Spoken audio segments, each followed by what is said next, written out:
You're listening to E-Commerce Fastlane, episode 65. Welcome to E-Commerce Fastlane, the podcast show to help you build, launch, grow, and scale a wildly successful e-commerce company. Listen to real conversations with proven practical strategies and success stories. Learn how to generate more traffic, more sales, more profit, and customer lifetime value for your Shopify store. And now, your host and e-commerce entrepreneur, Steve Hutt. This episode is brought to you by Caro, the #1 Shopify app for influencer marketing.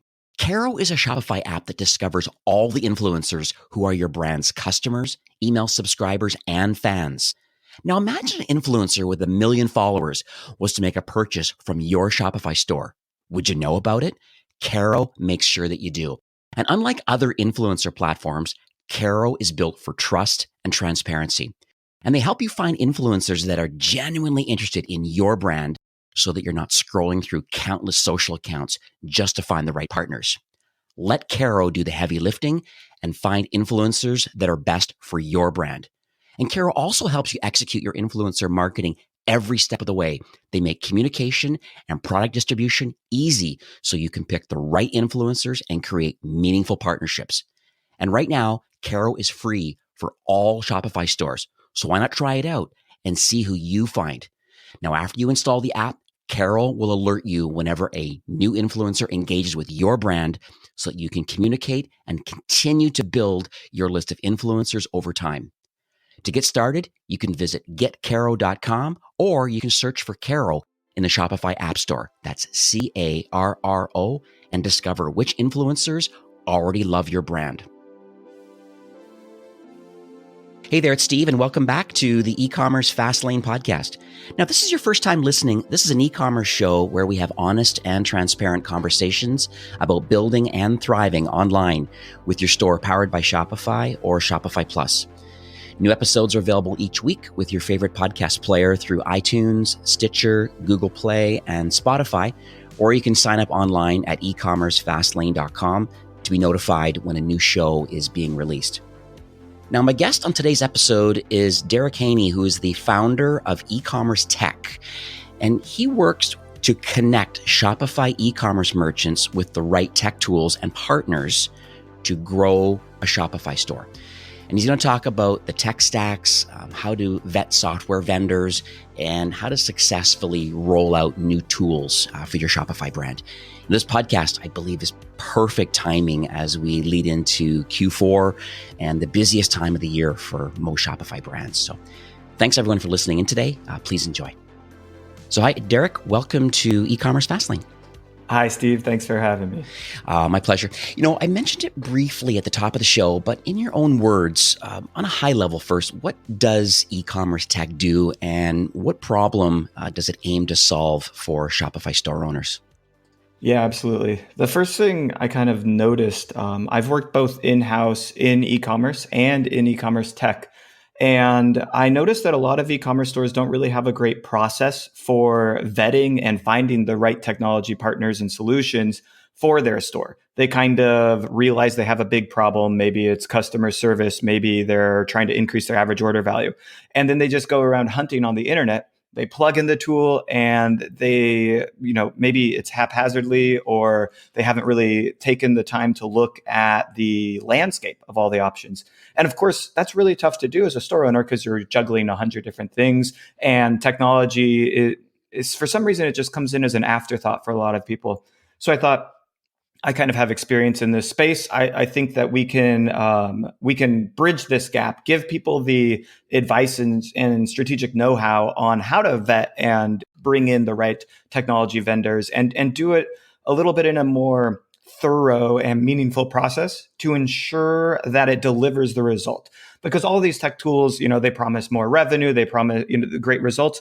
And at the end of the day, the tool is the hammer and the person wielding the hammer is the one that's going to make it valuable. So if you're not ready to invest, or if you don't even know how to, let's say, create an upsell using an upsell tool as a random example, then you're not really going, you're going to pay a lot of money for a tool. It's going to fall flat. You might even blame the vendor that they're solution isn't a great solution. It doesn't work for me. I've heard that 100 times over. But the truth is, you didn't have the resources, you didn't have the education, you implemented it too early, maybe you implemented too late or for the wrong reasons. And so that kind of got me started in building out e-commerce tech. We do a few different things. The first is consultations with merchants. We review tech products on our site and try and get people to the root of whether they should use it or not in 5 minutes or less for each vendor. So we do these video recaps. And then we do a lot of events, virtual and live events, to educate e-commerce stores further and keep this process going, centered all around technology and advancing and growing the store.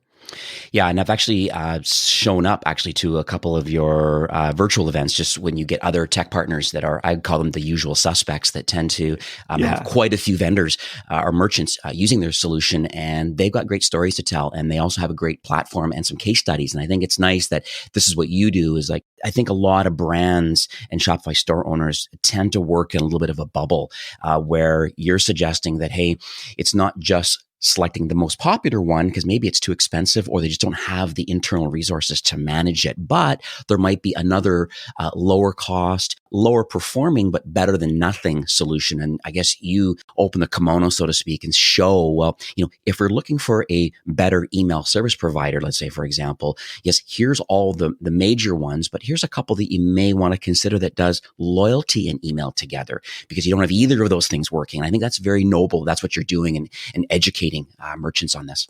Yeah, well, the goal is absolutely to show the landscape in a very transparent fashion.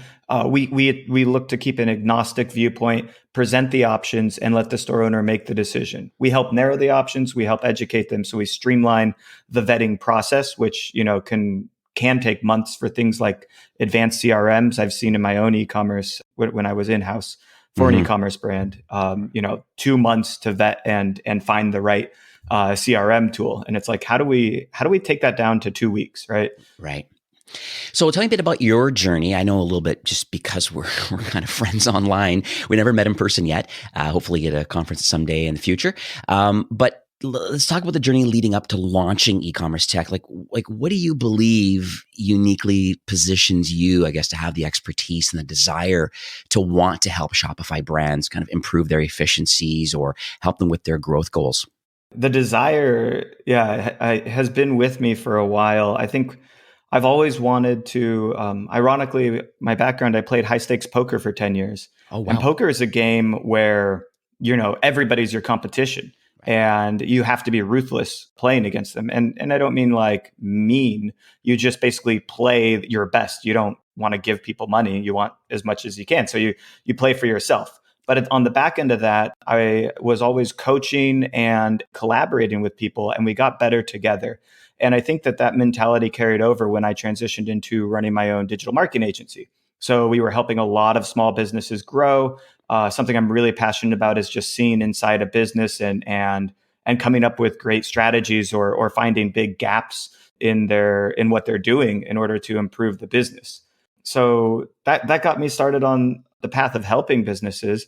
From there, I went in-house for a beauty box subscription called BoxyCharm. I was the director of growth, the director of acquisition, and we were able to grow their advertising budget from 0 to 300,000 a month, take the business to a whole new level in a relatively short period of time. All while I'm looking at learning the things of the other problems in e-commerce, operations, logistics, like I said, vetting software vendors. I actually found in that company, we had an old email service provider, Constant Contact, that we hadn't used in 11 months, and we were paying $1,100 a month for it.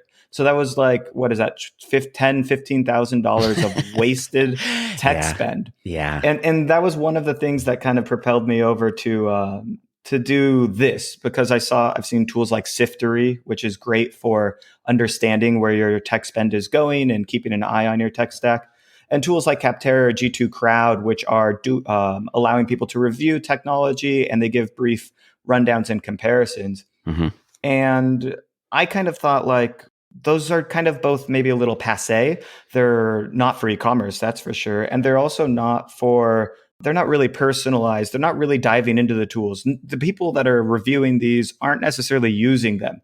And so I thought, why don't we take a more hands-on approach, especially in e-commerce technology, which I've started my own Shopify brands. I wouldn't say I've succeeded yet with any of them, but I've helped brands grow in a very successful way. It helped existing brands. It's a lot easier to help an established brand, by the way, than to start one from scratch. And I've looked at the technology side in quite a different way. And so to finish the story, I was in-house at a company called Gorgeous. They're a Shopify Plus partner, focused completely in the ecosystem, totally disrupting customer service from a technology standpoint for Shopify brands. And I saw the power of the Shopify app ecosystem, and I said, I want to improve on what apps.shopify.com is doing, which is just letting the tech providers post what they think is right about their brand. Brands suck at transparency. They suck at getting to the bottom of what makes their app valuable, like the aha moments. And that's my specialty. I'm pretty good at those things. So I'm going to do those in a nutshell for 100 Shopify apps, just as a starting point, and see where it takes me. That's really cool. I mean, I do a very similar thing, quote unquote, in my day job. So as you know, I'm part of the merchant success team at Shopify Plus, which is the enterprise side of Shopify. And part of my day to day, I have a book of business, some merchants that I manage. And part of my, day to day, I talk about their tech stack. That's one topic. And there's other different parts of the acquisition, conversion, retention, and brand strategy and business operations. There's lots of, key business areas. But when we discussed about the tech stack part of it, that's one of the first things I do when I get a brand new account. I actually have a look to see, same as this constant contact issue you just mentioned, but I double check to see, is there any consolidation available, or why did you make these choices on these solutions, and are you actually getting value out of them? And literally I go from top to bottom and saying, okay, you're using MailChimp, but why are you showing Klaviyo in here also in your admin? It's like, oh, okay. And so it opens up some dialogue. It creates a lot of trust because okay, you're trying to save me money. Yes, I am. Okay. Or efficiencies. And then so we go through that, opens up their mind. Maybe it turns out if they're on Plus, they have access to scripts and Launchpad and Flow and increased API calls and whatever it is, these other benefits that Plus gives you on top of sometimes an MSM, like me, Merchant Success Manager. We can then figure out some other efficiencies or other agency partners or developers that can help maybe create a custom solution for them instead of having to pay monthly for an app or multiple apps. Because we know the more apps you add, the more JavaScript, more things going on the website, then that gets into other conversations about speed. This is you probably are used to all of these conversations. The number one conversation always starts with, hey, my site isn't loading fast enough. I think everyone experiences that problem. No site loads fast enough at the end of the day because we want it instantly, right?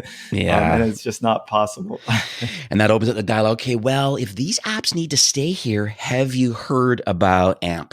It used to be called Accelerated Mobile Pages. Google just wants to call it AMP now, or PWA, Progressive Web App, instead of having a dedicated app. And so these are interesting topics, but maybe they're not Band-Aid solutions, but they could be, at least from the initial part. Let's do the investigation first of what tech you actually have. And it sounds like that's what e-commerce tech is doing to a certain degree. Is they're pausing for a moment, what's keeping you up at night, what sort of KPIs are important to you today, and then helping you vet the appropriate tech. Because we talk about it on the show quite a bit that Shopify does 80% of commerce really well. It's that other 20% that needs to be filled in with a marketing platform, tech pieces, things that Shopify is likely never going to build because they have other projects on the go. And so they have a great partner and kind of app ecosystem, as you know, and that's the power of the combined energies of these two together. And now you're helping the vetting process, the introduction process. So I think that's really, really awesome. Yeah, with I think it's five apps come out a day on the Shopify App Store or something like that. Yeah. So it's impossible to keep up with all the changes. And I do think you kind of hit at something. You have two buckets. You have the problems that exist in your company, and you're looking for a technology solution. And then you really have the tech tools you haven't heard of. So the unknown unknowns that could be game changers for you. And so putting those two together, adds a lot of value to people. I manage a lot of accounts. This is kind of what I do, I guess, on the early stage when I'm with them at the beginning of the relationship. What's your process? If someone learns more about e-commerce tech and they're listening to the show, maybe walk us through what your process is, maybe to help store owners choose the right tech tools. The first thing we're going to want to do is take a look at, we don't need to go deep into the revenue numbers, but it's like, where are you on a revenue standpoint? How fast are you growing? And maybe what even are the channels of growth to start with? And then, and that's important because tools come at the cost, they come in a couple of different flavors of cost, but at the end of the day, a technology tool may have a cost directly associated with your margin. Meaning, if you have 40% margins and you implement this tool, it might get you more revenue. So it might increase revenue by 10%, but it'll decrease margin by 1% or 2% or something like that, right? So it eats at margin, but it increases growth. And we need to understand how that dynamic works with each tool that we're implementing. Right. So we got to look at the cost of goods sold, our operating margin, and really start there. And that's why I think a lot of brands, drop shipping brands especially, are going to continue to struggle because with the lower the margins, the harder it is to implement growth tools and growth strategies because you're really threading the needle there. So, whatever you can do to increase gross margin, which often, not always. Now, if you can increase average order value or lifetime value, that tools can do that. But in other cases, the tool is often going to be a cost on the margin. So we start by looking at those basic numbers. Then we want to look at the resources. Who's going to own this tool? How much time a week is it going to take to manage this tool? If no one's going to own it, or if you're the CEO or a solo founder, like your plate is full. How are you going to add this to your plate? Is it worth it to add this to your plate? What are you going to take off your plate in order to put this on your plate? And that's really important because especially when it comes to advanced marketing automation software, upsell, cross-sell platforms, anything that really could be taking a bit of your time in maintenance. Messenger marketing, I think, is a great tool. Huge investment of time if you want to do it right. Like there's on-off switches for maybe retargeting, but SMS, push notifications, those can all take a lot of your time because they're channels just like email marketing, but you have to rewrite and restructure everything. So all of a sudden you're like, okay, who's going to own this? Well, if you have a head of marketing, perfect. Hopefully they have enough room on their plate for those activities. If you don't, maybe you shouldn't be investing in these tools yet. You should roll them out after you hit a certain revenue milestone.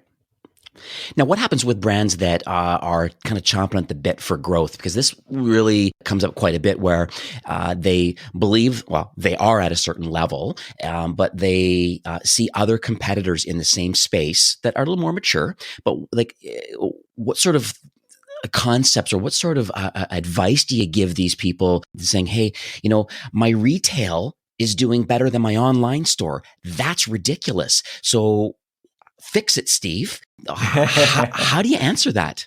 Of course, there's no magic bullet for this kind of thing. And that is often a really tough problem. In that exact situation, we need to think more about how are we going to get retail traffic to repeat purchase online. And that involves things like whether it's a gift card, a loyalty program, some sort of receipt or something that says, buy your second online at 10% off. That's the kind of thing you're going to look for. So I would, look at a loyalty program that implements both online and offline solutions in that exact case. I think in general, a lot of companies are in a very dangerous spot. They don't realize they're dangerous. Like you could be making $1 million a year. You have a reasonable profit margin. You're paying yourself, et cetera, et cetera. But there's companies that are growing 10 times faster than you in your space, and they're going to end up squashing you pretty soon. They're going to take over the search rankings. They're, obviously things like Facebook ads are getting more and more competitive. So your margins are going to continue to shrink down to zero as theirs continue to grow. And why are they growing? Because they have invested heavily into growth. And I mean invested, meaning like they've put hundreds of thousands of dollars, they've taken loans, they've taken capital, and they're able to invest in growth. And it is always an investment. Like we said, I already said, there's no magic bullet. So when you're looking for a solution, you're going to have to try things. And when you're trying things, there is a gap between when you pay money and when you get results. And sometimes you don't get results at all. So it's a variable compensation, investment. You're looking for the next channel or the next tactic or, something that will increase average order value. Of course, all of these things should be centered around value for the customer. If they're not, if it's false scarcity or Mm. something like that. It's those hacks are only going to work so well and for so long. The real things are finding more value, opening a new product line, things like that drive growth forward. But yeah, it's a dangerous world out there, Mhm. and we've got hundreds of thousands of stores that are in this precarious position where if they don't grow, they will die, but they don't have enough money to invest in that growth either. Right. And that's where I think, honestly, you have to look for consolidation, merging, and acquisition as a strategy Mhm. to further the business. And that's, of course, very complicated. Yeah, thanks, Derek, for that, because that's some great feedback. Because that's the challenge that I have with a few brands at this particular moment right now. Retail booming, online not as big or the same, and that shocks them. And then we start going through the usual suspects of apps, marketing platforms, and try to figure out when they are missing a lot of these pieces. So I know there's going to be some growth is going to happen automatically now over time as they execute on each of these. Just do they have the bandwidth? I'm recommending do it. Then there's some internal business operations if in fact they have enough people to do it and the resources to be able to execute on, like you said, let's say Facebook Messenger, text and Facebook push notifications, these sorts of things. There needs to be people and creatives that go along with them to make them all work. I can recommend till I'm blue in the face, but at the end of the day, I can't do the work for the brand. Maybe that's something that I can learn today is saying, hey, maybe we need to figure out a slow burn. Like, how do we slowly implement things and see the results instead of blasting them with all of these things that I know they're missing? I see more mature brands that they've, identified as being their competitor, and they're using these tools. So I need to use these tools too. And the answer is that doesn't solve all of your problems, what you said, because it's a human capital problem of execution on these tools. I did mention before about the whole 80%, kind of commerce is done really well by Shopify. They're 20 in the app kind of ecosystem, and that they kind of fill in these gaps with other, apps or custom development or, just a lot of different things that can connect to Shopify to really help, I guess, expand or improve upon the customer's experience. So where do you currently find the biggest gaps or challenges that a store owner currently has in their tech stack? I see this everywhere, certainly not just in e-commerce, but the number one thing, and we're getting so close. Really, it has to do with attribution of where somebody's come from, as well as the entire omni-channel and kind of life cycle marketing approach. We know and studies show that actually omni-channel marketing is a much better strategy than single channel, meaning if you're running Facebook ads, you should consider other channels as well, because you should see a reduce of your cost per acquisition when you add in a few different channels. But also from a lead nurturing and retention standpoint, we have omni-channel. I've already kind of mentioned SMS, push notification, messenger, just to name a few. We also have, of course, advertising, retargeting, and multi-channel there. And we have no clear view of that journey. Like if you took one of your customers, like a customer that you've had for 3 years, could you tell me where they came from, how many times they had touch points before they purchased, how many emails you sent, which emails converted them to repeat purchase, how many people they referred, how many loyalty points they gained? You couldn't tell me all of these things because there's no clear dashboard that shows this individual or segmented or entire database lifecycle journey. And the actual problem in this exact case is because even with a tool like Klaviyo, which is a great email service provider, and it has some view of that journey, it doesn't do everything. It doesn't do the messenger marketing, the push notifications, or the SMS as of today. And therefore, it's not showing you those parts of the journey. And so how do we see the holistic view? I think has always been the biggest problem since probably about 2005, honestly. I'm sure it's been around earlier, but it seems to have emerged as digital became a major channel because it's solvable. It is absolutely a solvable problem, but it's really hard to get down. So how do we know why somebody purchased, like psychologically, but also from our own efforts? So like, I purchased because I really liked the product. Well, you really like the product because I showed it to you in Google Display, Facebook, Outbrain, like whatever it is, right? And so it was actually the touch points that convinced them they liked the product, and that's kind of our job in the marketing department. Right. And then the better we can understand that, the better we can invest, the better we can grow the business. So I see this as the problem, and I think this problem will be completely solved, latched down and solved by I'll say 2025. Like at the latest, we're getting closer every single day. tools are consolidating and they're knowing that this is a problem. But I wouldn't say we're quite there yet where any small scale store, certainly anybody under 10 million in revenue, has a really good view into the journey. I also see a lot of chatter online about this PII, they call this personally identifiable information.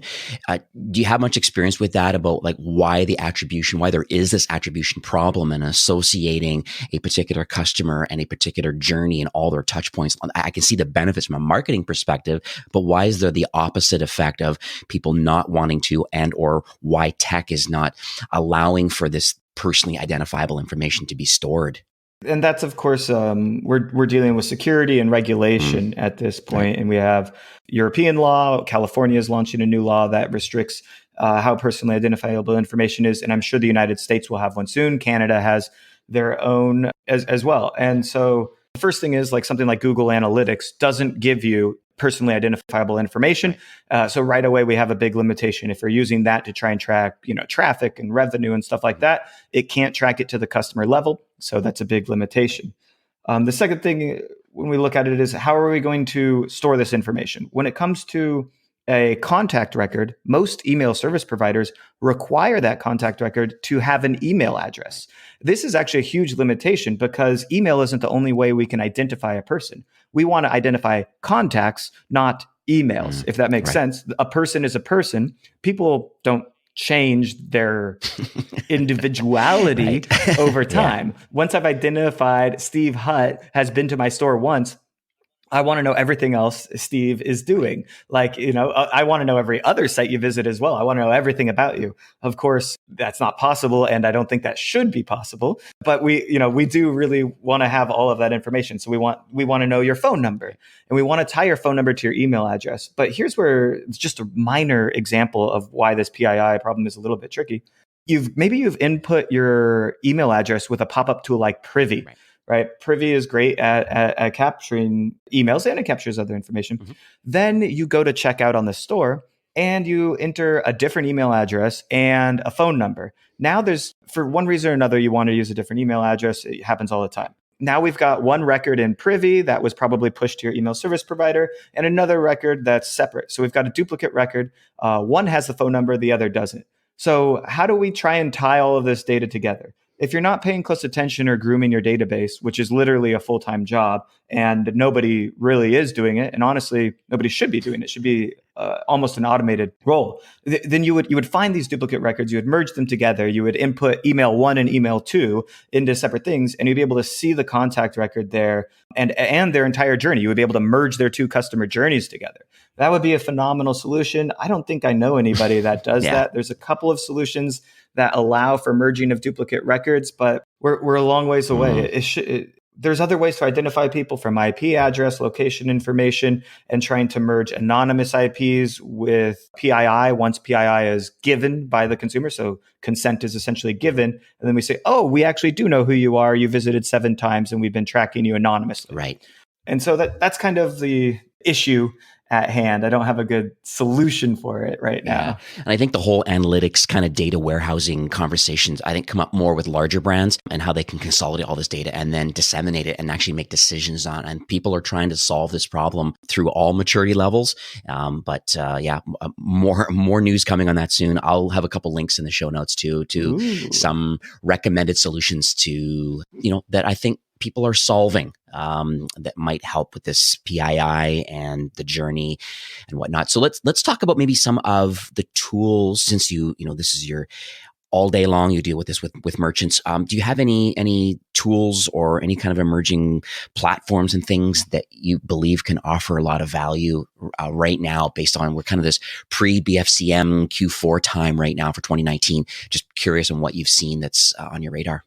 I love discovering new tools, and I think that there's still a lot more left to be discovered. But a couple of tools I'm really bullish on right now. One of them is called Phoenix Commerce, and this tool fascinated me from the moment I saw it, because I've seen tools that kind of give you a date, like get it by this day or whatever it is, but that was always just like essentially enter today plus 3 business days.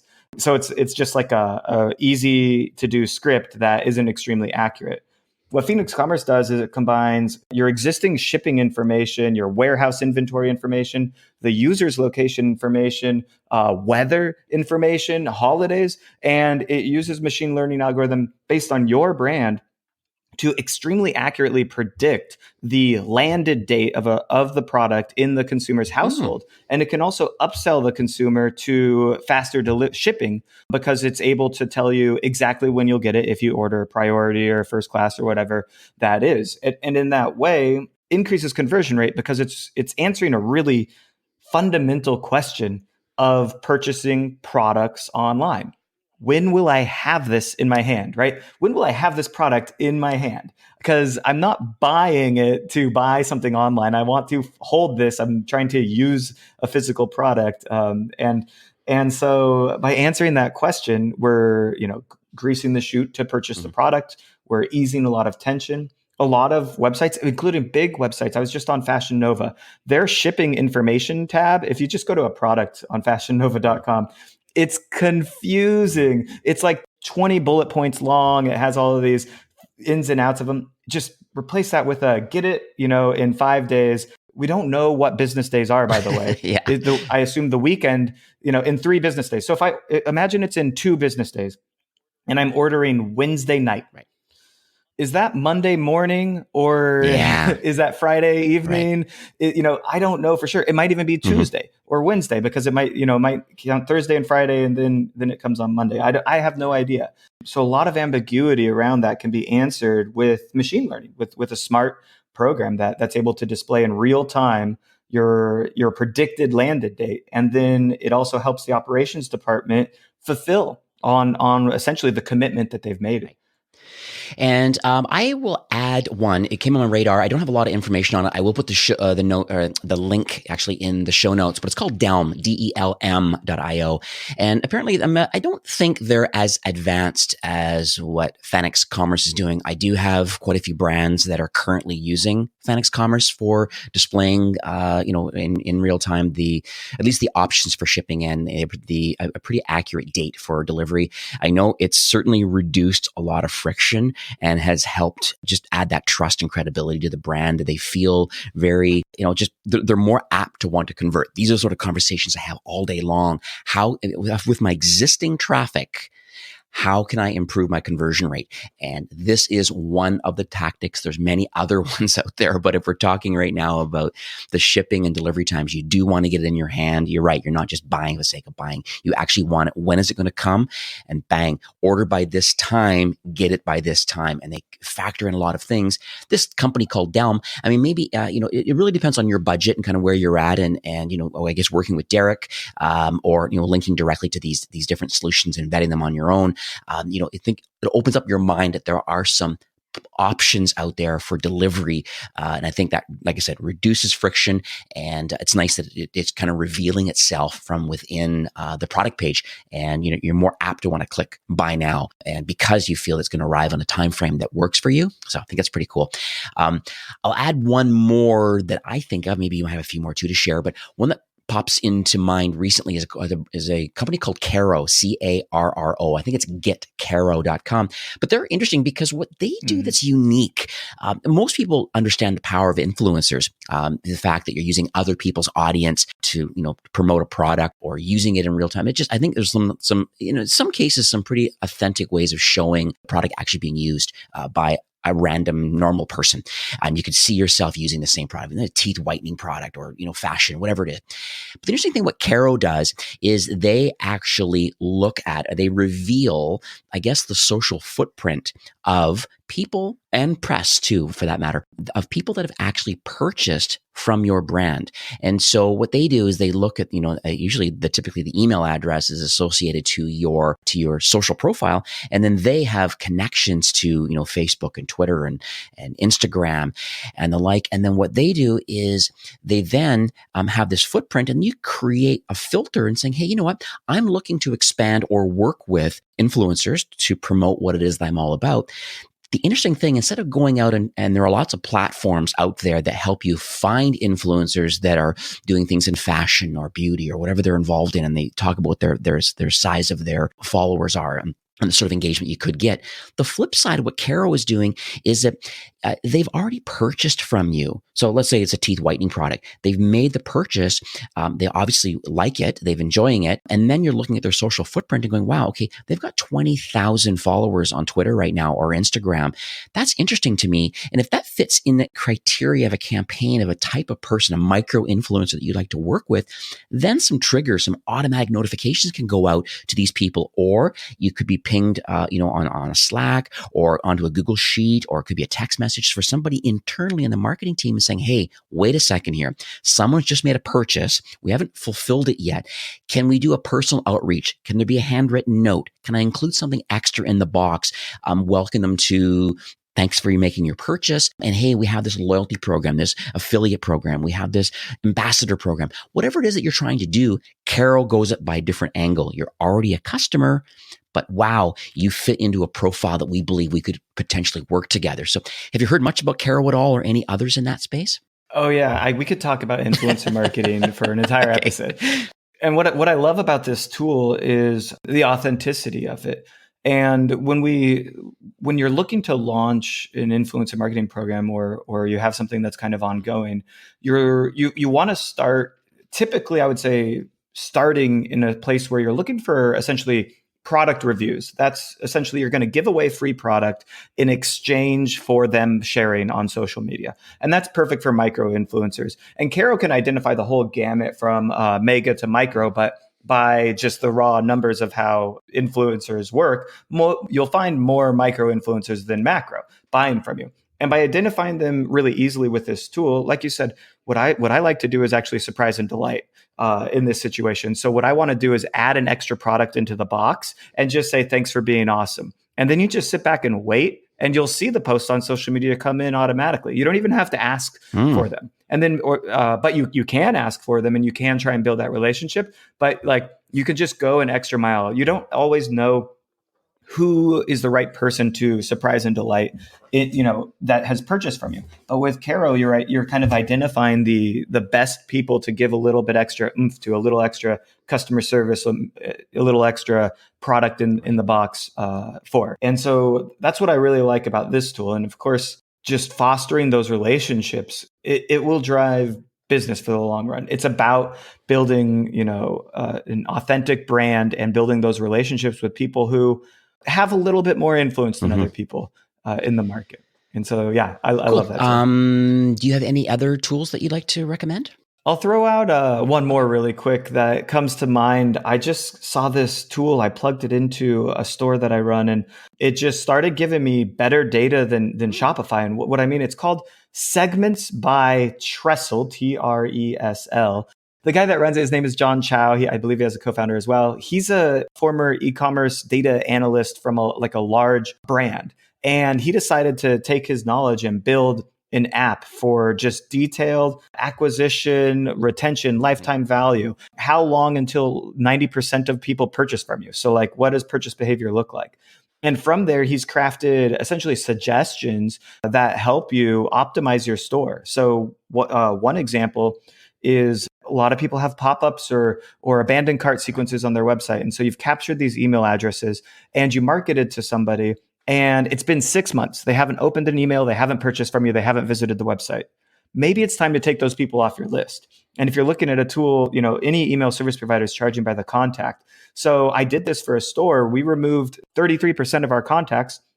Our open rates went up.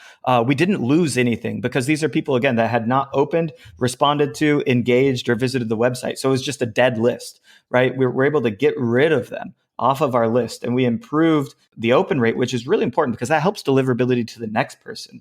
That's just one example of how this tool helped. Another one is when you want to give urgency on like a discount code. So maybe they sign up for something, and you can see, on average, 90% of my customers purchase within 3 days. Let's make the deadline 3 days instead of 7 because we want to correspond with our existing purchase behavior.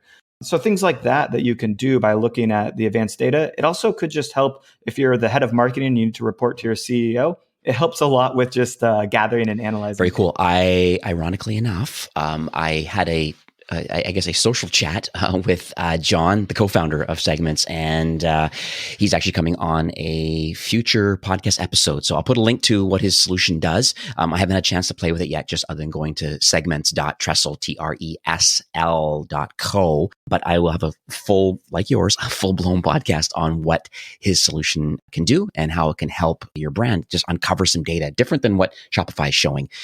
So I think that's really, really cool. This show, I'm sure you can appreciate, it really does have a diverse range of listeners. So if you were to give some advice, I guess, to early stage e-commerce entrepreneurs on Shopify, what would that be? It's simultaneously the easiest and hardest time to get into e-commerce. We are past maybe the original hump of the golden age, but there's still so much room left to grow. And when you are a small brand, you are in a dangerous spot. You're not necessarily a startup like a tech startup. You'll need to grow, revenue. You might not take funding, but you need to really figure out how to build a moat around your business. And it's probably maybe a cliche phrase for a lot of people, but you need to have this digitally native vertical brand, something that's unique and compelling, so that you're not just drop shipping from China. And sure, some people are still making this work. And drop shipping from China might be a great way to test products and audiences before spending $100,000 to build your own mold or something like that. But at the end of the day, if somebody else can sell the same product as you, you're going to have a really hard time differentiating yourselves. Margins are going to shrink. And we already said that you're just going to get gobbled up by the big guys in the market. You're never really going to be able to make it out of this range. And I can tell you, I know so many store owners that are, everyone brags, we're making $1 million a year. Yeah, but you could actually lose money on $1 million a year. Many e-commerce stores are losing money. You made $1 million and I'm 50,000 in debt at the end of the year. So you got to be really focused on operating margin. You got to be focused on digitally native vertical brand and building that out from the beginning. If you don't have a unique and compelling concept, don't start launching the business. That's number one, or actually that's number two, because number one is actually about you personally. I don't believe everyone should be starting an e-commerce store. I don't think most people are ready. I think people are getting into it too early. As an example, myself, I started a digital marketing agency too early. I knew more than the people that I was helping, but I wasn't the, let's say, 95 percentile best in market digital marketer. And the truth is, if you're going to succeed well, if you're going to go more than a small business, you need to be in the top percentile. And for me, the struggle was providing that value, learning and growing. I could have done it better underneath a larger agency and just been an employee or head of marketing or something like that. But instead, I did it on my own, and I made so many mistakes that ended up costing me so much money. So I grew a lot slower. So if you're not experienced, if you're not great at marketing, business operations, logistics, if you're not great at product, if you don't have a full, we could use a spider diagram of financials, legal, e-commerce, coding, website development. If you don't know all of those things, and you don't need to know all of them very well, then you have to acknowledge that you have gaps in starting and running a business. Those gaps are either going to cost you money, so you need investment capital. They're going to cost you time because you're going to need to learn, or they're just going to sink your business entirely and you're going to fail. The other side of this, so that's the early stage people. What about those people that are, I would call them more mid-market? So they have a small team. They're definitely eager to grow and scale. What sort of things should maybe the executive team or the marketing team, in your opinion, what should they be working on now? So right now, with an established business, the biggest opportunity you have is in your own data, and organizing it and preparing it as a weapon to use for better segmentation, targeting, and growth. And there are tools that now, of course, the buzzword is AI, machine learning, whichever one you want to call it, can help you extrapolate key insights from your data and make better decisions. So in my opinion, the first thing you need to do is groom your database, keep it very well organized, know who your top 1%, best customers are, know who your detractors are, know things like your customer service process and how that's influencing behavior, and really understanding, because customer service is a great way to have real conversations with people, kind of a qualitative approach to understanding why people buy from you, why people love your product, and things like that. You can also create surveys to better understand user behavior, and using that for whether it's creating a great advertising campaign, launching a new product line, Personalizing the website experience, I think that's a huge one. You have opportunities like never before. These were things that only Amazon could do in the past, only Walmart could do in the past, only the big brands could do. And now there are tools at everyone's disposal on the Shopify app ecosystem that allow us to significantly improve all of our margin, our lifetime value, our repeat purchase, all the things that we love through weaponizing our data. I love it. I think what I wrote a note here about one thing that caught my attention was the whole customer service side, because you mentioned at the top of the show about previously employed with Gorgeous, the CRM solution, and it seems to be a highly recommended solution. Zendesk is quite popular also, and a few others that are out there, but Gorgeous seems to be really align themselves quite nicely with and playing very nicely with other people in the Shopify's app ecosystem. And one of their mantras is changing the CRM or the customer service into more of a profit center versus a cost center, meaning that why am I spending hundreds of dollars a month for the CRM to have email communication and where's my tracking number and these sort of things? Whereas they have another way around, exactly what you said. It's creating this personal relationship, be it through chat or be it through email or through social media. And there's so many ways that Gorgeous, I think, has built their platform to help. Once again, this is trying to help you, those listening today, to grow and scale. If you have a CRM solution like Gorgeous and you're able to see the social footprint and you have a loyalty program, you can see points, and you're really empowering your frontline customer service reps through this tool to be able to communicate and educate and empowered to do things to make it right. I was on stage at Conversations Conference, and I predicted the emergence of what I call the sales department in e-commerce. If you think about, there's two types of stores, perhaps. One is Costco. If you walk into a Costco, you can never talk to anybody and find what you're looking for. You just got to go find it on your own. No one will help you. If you go into Best Buy, though, you've got people standing in each department ready to show you a computer and explain how it works to you and all of those things. So right now, e-commerce stores are kind of operating like a Costco. You have to go in and figure out where the products are, how they work, whether you should buy them or not, and answer your own questions. Maybe you can fill out a form or something like that, and somebody will get back to you in hopefully less than 24 hours. We need to operate more like a Best Buy with on-floor sales reps. These are reasonably paid, perhaps even commission-based live chat representatives that have the answers to the questions and can walk somebody through to purchase. The data shows they will purchase more frequently. They will purchase more, 60% higher average order value with insanely high conversion rates. And they will become brand advocates if you can, in real time, answer their questions and push them towards sale. The problem is that a lot of the reps doing this type of sales on websites right now are actually customer service reps. And honestly, if I'm being honest, the customer service department is kind of neglected or mistreated. You typically pay low dollar for cheap labor to answer simple questions. But as businesses grow, and especially with product complexity, you need well-trained representatives who can answer tough questions and know how to sell. They've been trained. They have the sales training guide. I'm not saying you need to pay $30 an hour for a customer service rep, but maybe $4 an hour outsourced in the Philippines isn't going to get you the kind of brand affinity that you're looking for. I find it interesting too. I've seen a lot of co-browsing solutions now through chat where, you can push people links and you can actually see in real time where people are. Oh, no, click there and try this. And so interesting, helping people along. And yeah, I mean, imagine being able to use a tool like Gorgeous or other that I guess empowers these frontline, as you want to call them, more the sales department than customer service department, and and offer some kind of a spiff, almost like a salesperson's incentive for helping them along with that journey and closing a sale. I guarantee you that people in the cell phone market or in the TV markets, I can guarantee you that when you are pushed to loyalty and retention because you want to leave, I know it happened recently even with Spotify, with me, or with Sirius XM satellite radio. I can remember these conversations. As soon as I'm kind of done, I'm done with the free trial in the car. I had it for a year. I'm done. They're working hard to try to and discounting and showing value as best they can to convert people. So I think you're right on the money that customer service is kind of is necessary, but I think the language behind it is I think having a sales department and what Gorgeous is trying to position also as more of a profit center upselling, cross-selling, saving sales, offering like incentives and coupon codes and all these different things that they can do dynamically, all part of the overall tech stack as part of the brand. It's nice that you're empowering people to do that.